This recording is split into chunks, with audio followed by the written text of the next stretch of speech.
The reckless act of Chinese warship chasing a smaller Philippine patrol boat has reignited tensions in the South China. News footage shows a Chinese Coast Guard vessel crashing into one of its own warships.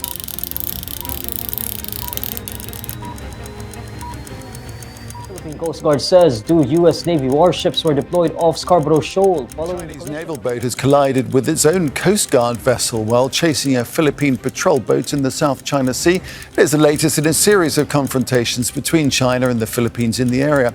Barnaby Lowe has more now from Manila.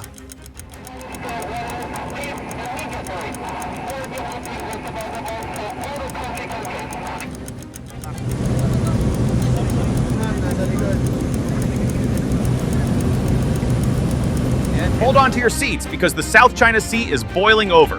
And this time, it's not just about ships. In a dramatic escalation, China has intensified its pressure on the Philippines at Scarborough Shoal, a flashpoint that has seen everything from naval collisions to mid-air standoffs. This week, two major incidents unfolded, challenging the U.S.-Philippines alliance and raising the stakes in one of the world's most contested maritime zones. On August 13, 2025, a Chinese fighter jet intercepted a Philippine Coast Guard aircraft carrying journalists during a routine patrol over Scarborough Shoal. The jet came within a dangerously close 200 feet of the Philippine plane, circling and matching its course for 20 minutes. Chinese naval vessels below demanded the Philippine aircraft leave immediately over the radio. This aggressive move is seen as an intimidation tactic aimed at silencing Manila's Transparency Initiative, which seeks to expose China's assertive actions in the region. The Philippines condemned the incident as reckless and emphasized the risks of miscalculations in such high-stakes encounters. Just days earlier, on August 11, 2025, a Chinese Coast Guard vessel and a People's Liberation Army Navy warship collided while pursuing a Philippine Coast Guard vessel near Scarborough Shoal. The Philippine ship, BRP Suluan, was escorting aid to local fishermen when it was aggressively tailed by Chinese vessels. In a high-speed maneuver, the Chinese Coast Guard ship collided with the larger Navy warship, causing significant damage to both vessels. The Philippines offered assistance to the Chinese crew, including medical aid, but received no response. Manila condemned China's actions as reckless and urged adherence to international maritime safety rules. In a show of support for its ally, the United States deployed warships near Scarborough Shoal following the collision. The USS Higgins and USS Cincinnati conducted freedom of navigation operations in the area, asserting their right to operate in international waters. China claimed to have expelled the U.S. destroyer from the region, marking the most serious standoff between the two powers in years. These incidents highlight the escalating tensions in the South China Sea, where overlapping territorial claims and strategic interests intersect. The U.S.-Philippines alliance is being tested as both nations navigate the complexities of regional security and international law.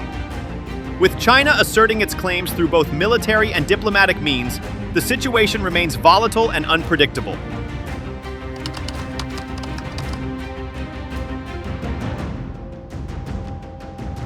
Scarborough Shoal might look like nothing more than a ring of reefs in the South China Sea, but for the Philippines, China, and even the United States, it's a piece of real estate loaded with strategic, economic, and symbolic weight.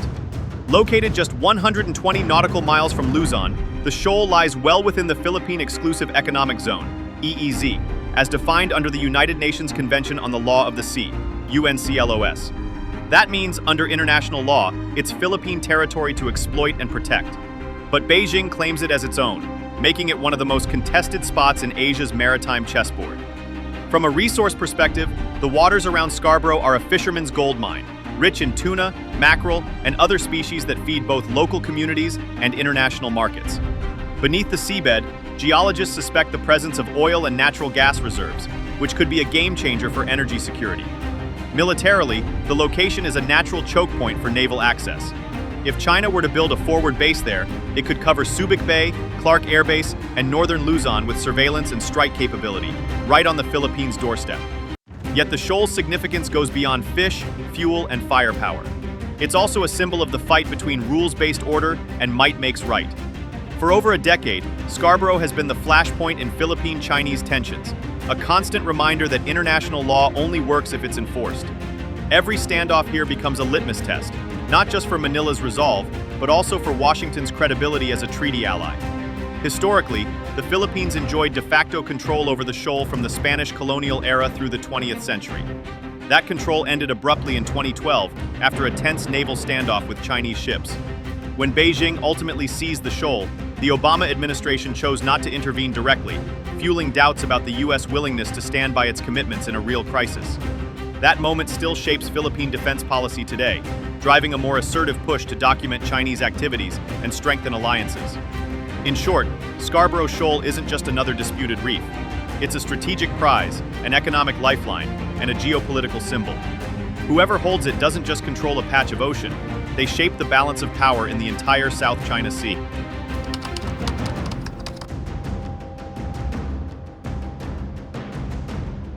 In August 2025, the tensions around Scarborough Shoal escalated in a way that revealed both a pattern and a purpose. On August 11, the BRP Suluan, a Philippine Coast Guard patrol vessel, was on a lawful mission escorting Filipino fishermen within the country's exclusive economic zone, when it was targeted in a coordinated move by two much larger Chinese ships, a China Coast Guard vessel and a People's Liberation Army Navy warship. These vessels didn't just shadow from a safe distance. They executed aggressive, high-speed pursuits, closing the gap in dangerously tight quarters. Naval experts warn that such maneuvers at those speeds could easily lead to disaster, and in this case, the two Chinese vessels collided with each other, damaging both and reportedly killing at least two Chinese crew members. Even after the incident, Beijing downplayed the collision and shifted the narrative, accusing the Philippines of an illegal presence in the area, deliberately avoiding any language that would acknowledge Manila's legal claim. Mula dito sa pinaupuan ko ay natatanaw natin itong Chinese fighter jet na bigla na lang lumitaw nung tayo ay nakarating mismo sa general vicinity ng Scarborough Shoal. 2 days later, on August 13, the Escalation took to the skies. A Chinese fighter jet intercepted a Philippine Coast Guard aircraft carrying journalists, coming within roughly 200 feet and matching its course for about 20 minutes. The radio crackled with a warning from Chinese forces. Leave immediately. You are in Chinese airspace. For the Filipinos on board, it was an intimidation display in full view of the media, aimed at undermining Manila's transparency initiative. The encounter sent a second, chilling message that Beijing intended to assert not just control of the waters around Scarborough Shoal, but also of the skies above it. Seen together, these incidents form more than just an uptick in tensions. They signal a deliberate strategy, rising risk tolerance, willingness to engage in dangerous close-quarters confrontations, and an information campaign designed to reframe every encounter as a Philippine provocation. China's physical actions at sea and in the air are mirrored by its narrative management, all working toward the same goal, turning de facto control of Scarborough Shoal into an accepted reality.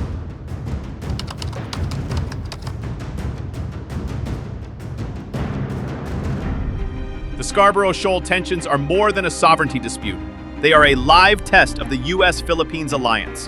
The 1951 Mutual Defense Treaty, MDT, between the two countries explicitly covers armed attacks on Philippine public vessels and aircraft anywhere in the Pacific, which includes the South China Sea.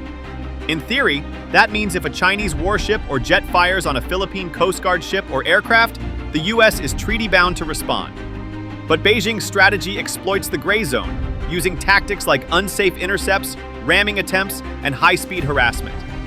These actions are aggressive enough to intimidate, yet calculated to stop short of a clear-cut armed attack, deliberately testing where Washington's red line truly lies.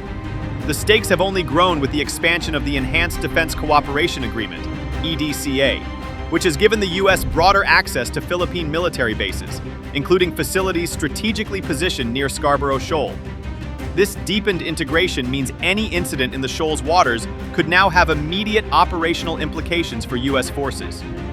If Washington fails to respond firmly to Chinese escalation, the deterrence value of both the MDT and EDCA risks being undermined, potentially emboldening Beijing to push further. There is also a long shadow cast by history. In 2012, during the original Scarborough crisis, the U.S. refrained from decisive action after Beijing seized the shoal, fueling doubts in Manila about the alliance's reliability. While both the Trump and Biden administrations have since moved to publicly clarify that the MDT applies that attacks in the South China Sea, questions remain about operational will, whether the U.S. would act with speed and force if China crossed the line. Every unsafe intercept and aggressive maneuver now becomes a silent referendum on that credibility, watched closely not just in Manila and Beijing, but across the Indo-Pacific.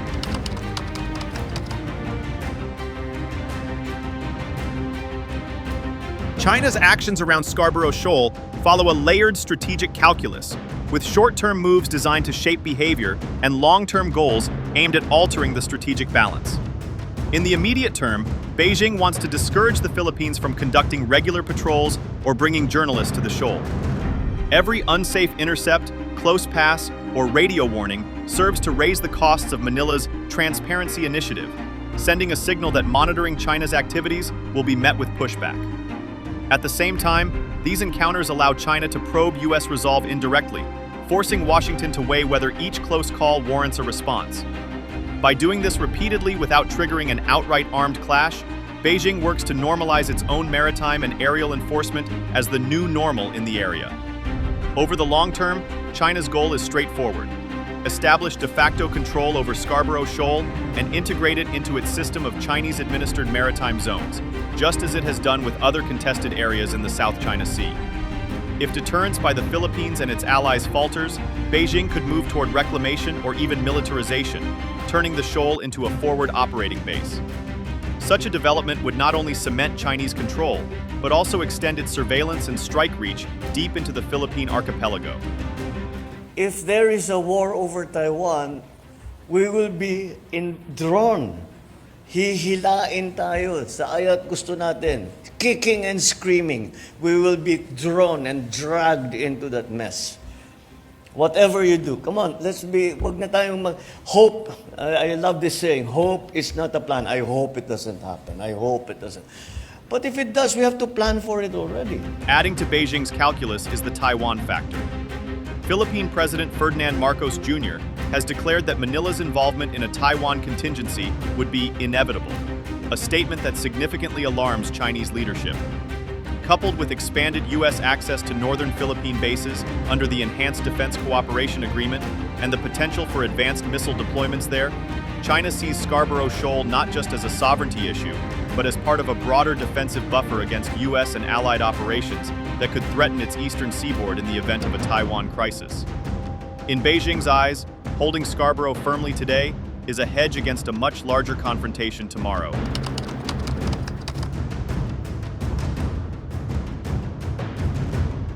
The Philippines' strategy for Scarborough Shoal blends diplomacy, operational persistence, and political balancing, each aimed at countering China's pressure without triggering open conflict.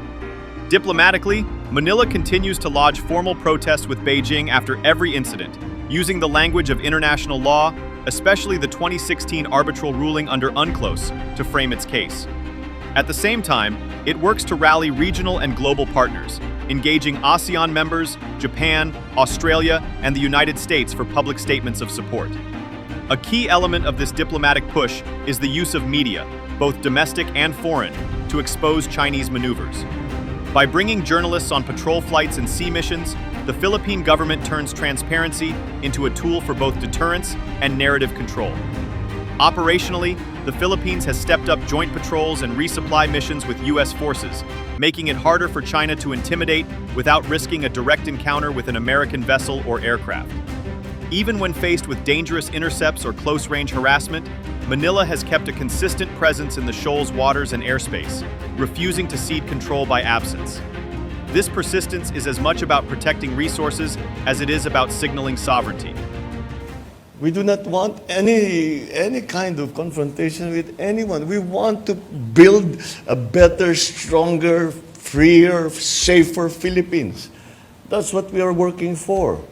Politically, President Ferdinand Marcos Jr. faces the challenge of balancing the need for U.S. backing with the public's expectation that the Philippines will stand on its own feet. Accepting too much American involvement risks criticism from those wary of over-reliance on Washington, but appearing too passive risks backlash from citizens angered by repeated Chinese harassment. Domestic pressure is mounting for stronger action, especially as each incident is amplified in local news and social media, making Scarborough Shoal not just a foreign policy issue, but a test of national leadership.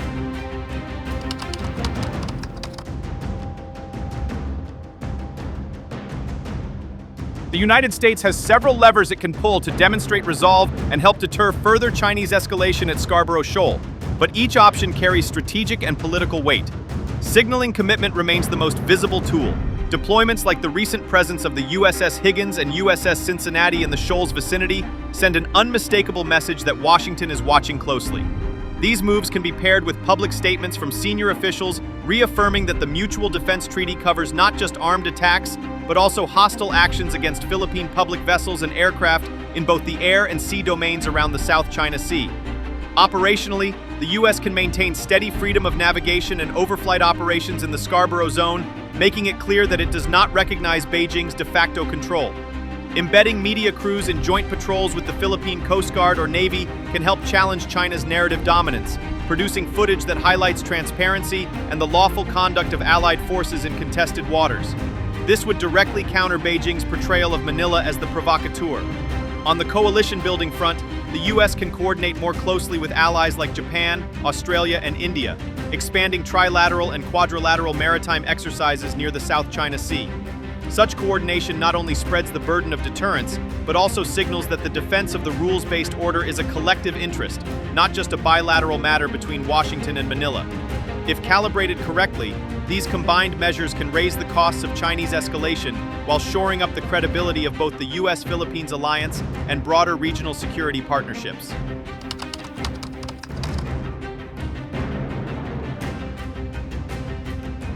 In the short term, the most likely trajectory is a steady uptick in Chinese harassment, both at sea and in the air around Scarborough Shoal. We can expect more shadowing of Philippine vessels, aggressive high-speed approaches, and accidental close contacts, maneuvers calibrated to intimidate crews and signal Chinese dominance without crossing the line into an armed attack. These tactics are designed to keep pressure on Manila while probing its tolerance for sustained tension. In the medium term, a more serious shift could occur if Beijing senses that deterrence is weakening.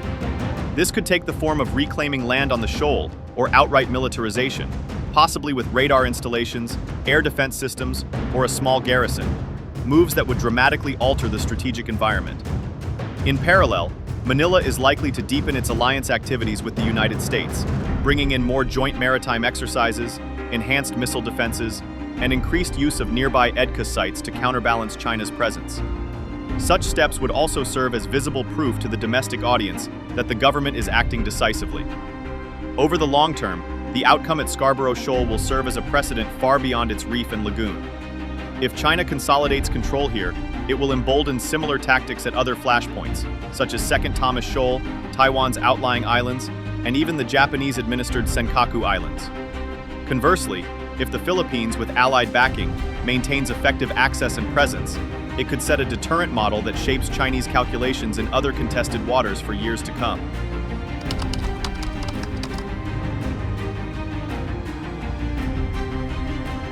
This crisis is about far more than the fate of a single reef in the South China Sea. It's a live test of whether the U.S.-Philippines alliance can demonstrate operational credibility when confronted with sustained, gray zone coercion. Scarborough Shoal has become the arena where Chinese ships and fighter jets are pushing the limits without crossing the legal threshold of an armed attack, forcing Manila and Washington to decide how much they will tolerate before pushing back. The recent sequence of events, a ship collision during a high-speed chase, the close intercept of a Philippine aircraft carrying journalists, and the heightened tension linked to Taiwan's security, shows that Beijing is probing not just Philippine sovereignty, but the alliance's red lines. Each move is calibrated to assess Manila's resilience and gauge Washington's willingness to act in real time, under pressure, and in full public view. How both allies respond will shape the tone and trajectory of Indo-Pacific security in the decade ahead. A weak or inconsistent reaction could embolden China to repeat and expand these tactics in other contested areas, while a clear, united, and sustained response could deter further aggression and reinforce the credibility of the rules-based order across the region. In short, the outcome here will resonate far beyond the shallow waters of Scarborough Shoal. If you liked the video, do not forget to like, share, and subscribe our channel for deep analysis of contemporary issues.